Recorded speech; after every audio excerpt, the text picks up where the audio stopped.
ఇక బాసరాయిటీ ఇట్లుంటే ఇక కల్తీలో అల్లం వెల్లుల్లి టాప్ లో ఉందట. అల్లం వెల్లుల్లి పేస్ట్ ఏమైతుందంటే అసలు యాక్చువల్గా బయట కొనుక్కుంటే ఇప్పుడు అల్లం వెల్లుల్లి ఉంది కదా, వెల్లిపాయలు 400 రూపాయల కిలో దొరుకుతున్నాయి ఇప్పుడు. ఏది బయట ఇప్పుడు అంటే బోర్డు పెడుతున్నారు అక్కడ 400 రూపాయల కిలో, 300 రూపాయల కిలో. అయితే అల్లం ఏమో 80 రూపాయలకి కిలో దొరుకుతుంది, అది వేరే విషయం. అయితే అట్లా వెల్లుల్లి ఎక్కువ రేటు ఉన్నది. అయితే ఇప్పుడు ఇక్కడ బయట మీకు డబ్బలాడ దొరుకుతుంది కదా, డబ్బలాడ దొరికేటువంటి అల్లం పేస్ట్ ఉంటుంది కదా, అల్లం వెల్లుల్లి పేస్ట్ ఉంటుంది కదా, ఆ పేస్ట్ 10 రూపాయలకే ఇస్తాడు ఇంత. లేకపోతే కిలో అల్లము, అర్ధ కిలో అల్లము, హాఫ్ కేజీ అల్లము 50 రూపాయలకే ఇస్తాడు. అంటే అసలు యాక్చువల్గా వాళ్ళు మరి అల్లం వెల్లుల్లి ఎట్లా తయారు చేస్తారు ఏం కథ అంటే కెమికల్స్ తయారు చేస్తారట, చాలా దారుణంగా ఉంటుంది. కాబట్టి అల్లం వెల్లుల్లి కానీ తర్వాత ఇక్కడ కారం పొడి కానీ, కారం పొడి అవి తెచ్చుకోండి, ఏంటి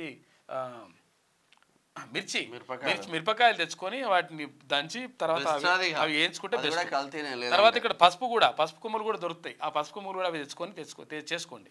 తర్వాత ఈ అల్లం వెల్లుల్లి పేస్ట్ అయితే ఇంకా దారుణంగా ఉందట. బయట చిన్న చిన్న డబ్బాలలో అమ్మేది పొరపాటున కూడా కొనకండి మీరు, ఆరోగ్యం మొత్తం పోతుంది. రాష్ట్రంలో అల్లం వెల్లుల్లి పేస్ట్ ఎక్కువగా కల్తీ అవుతున్నదని ఫుడ్ సేఫ్టీ అధికారులు తెలిపారు.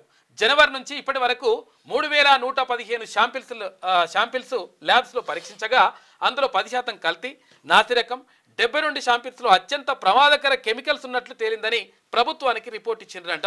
ఇలా వాసన వచ్చుడు తర్వాత టేస్ట్ వచ్చుడు తర్వాత విషయం అయితే ఆరోగ్యం పాడైతుంది, ఆరోగ్యం దెబ్బతింటది. మీరు తెలుగులో అనర్గళంగా రాయగలరా? స్పష్టంగా మాట్లాడగలరా? మాటలకు తగ్గట్టు అభినయించగలరా? అయితే ఇంకెందుకు ఆలస్యం, క్యూన్యూస్ మీకు ఒక మంచి అవకాశాన్ని ఇస్తుంది. క్యూన్యూస్ లో పనిచేయటకు లేడీ యాంకర్స్ కావాలను సంప్రదించవలసిన నెంబర్ 8688926084. QNewsAds@gmail.com ను సంప్రదించండి. లైక్ చేయండి.